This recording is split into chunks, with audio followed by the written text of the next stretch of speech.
Matta 10-cu fəsil. İsa 12 şagirdini yanına çağırıb, onlara natəmiz ruhlar üzərində səlahiyyət verdi ki, onları qovsunlar, hər cür xəstəliyə və hər cür naxoşluğa şəfa versinlər. Bu 12 həvarinin adları belədir. Birincisi Peter adlanan Şimon və onun qardaşı Andrey, Zavday oğlu Yaqub və qardaşı Yəhya, Filip və Bartalmay, Tomas və vergi yığan Matta, Halfay oğlu Yaqub və Tadday, Kənançı Şimon və İsa'ya xəyanət eləyən Yahuda İskaryot. İsa həmin 12 nəfəri belə əmrlə göndərdi. Başqa millətlərin arasına getməyin və Samariyalıların heç bir şəhərinə girməyin. Amma İsrail xalqının itmiş qoyunlarının yanına gedin. Getdiyiniz yerlərdə səmavi padşahlıq yaxınlaşıb deyə vəz edin. Xəstələrə şəfa verin. Ölüləri dirildin. Cüzamlıları pak edin. Cinləri çıxarın. Müftə aldınız, müftə verin. Qurşağınızda nə qızıl, nə gümüş, nə də mis götürün. Yol üçün nə torba, nə 2 köynək, nə çarıq, nə də əsa götürün. Çünki işçi öz azuqəsinə layiqdir. Hansı şəhərə ya kəndə girsəniz, orada ləyaqətli kimdirsə, axtarın və yola çıxanacan onun evində qalın. O evə girərkən ev sakinlərini salamlayın. Əgər ev layiqdirsə, əminamanlığınız onun üzərinə gəlsin. Layiq deyilsə, əminamanlığınız özünüzə qayıtsın. Kim sizi qəbul etməyib sözlərinizi dinləməzsə, o evdən və ya şəhərdən çıxarkən ayaqlarınızın tozunu çırpın. Sizə doğrusunu deyirəm. Qiyamət günü Sodom və Homorra diyarının halı o şəhərin halından daha asan olacaq. Budur, sizi qurtlar arasına quzular kimi göndərmək.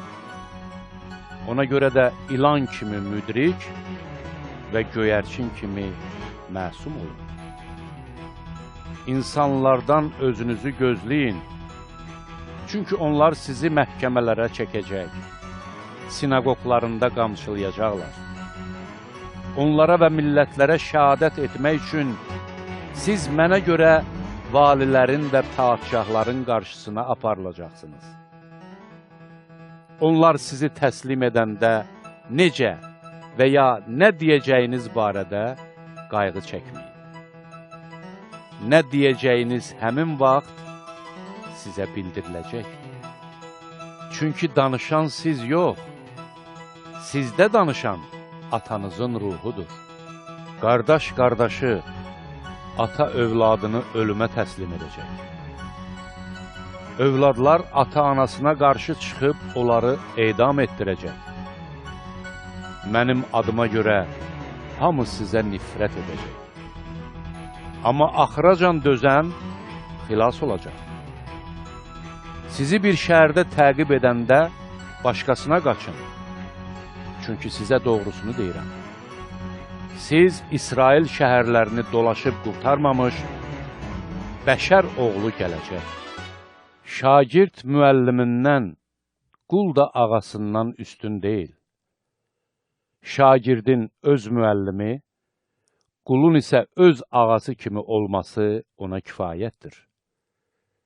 Əgər ev sahibinə Baal Zebul dedilərsə, onun ailə üzvlərinə bundan nə qədər artıq deyəcəklər. Beləliklə onlardan qorxmayın. Çünki elə örtülü bir şey yoxdur ki, aşkara çıxmayacaq və elə gizli bir şey yoxdur ki, bilinməyəcək. Sizə qaranlıqda dediklərimi gün işığında söyləyin və qulağınıza pıçıldananı damlardan bəyan edin. Bədəni öldürüb canı öldürə bilməyənlərdən qorxmayın. Həm canı, həm bədəni cəhənnəmdə məhv edə bilən Allahdan qorxun. 2 sərçə bir qara pula satılmırmı? Onlardan biri belə atanızın izni olmadan yerə düşməz. Sizin başınızdakı saçlar belə sayılıb. Ona görə də qorxmayın. Siz saysız hesabsız sərçədən daha dəyərlisiniz. İnsanlar qarşısında məni qəbul edən hər kəsi mən də göylərdə olan atamın qarşısında qəbul edəcəyəm. Amma kim insanlar qarşısında məni inkar etsə, mən də onu göylərdə olan atamın qarşısında inkar edəcəyəm.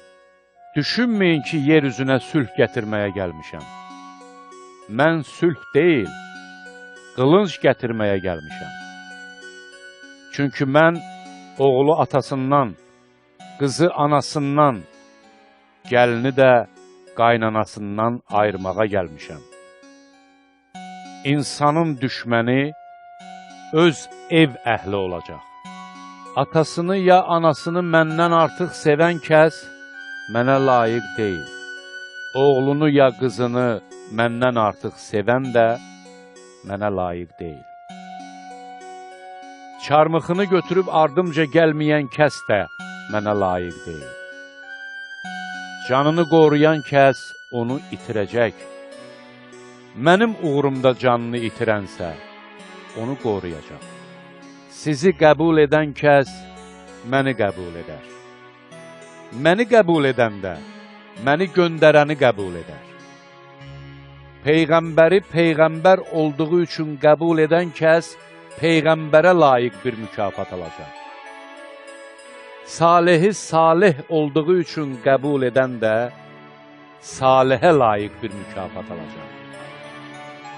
Kim bu kiçiklərdən birinə şagird olduğu üçün hətta bir kasa soyuq su içirdərsə, sizə doğrusunu deyirəm, mükafatsız qalmayacaq.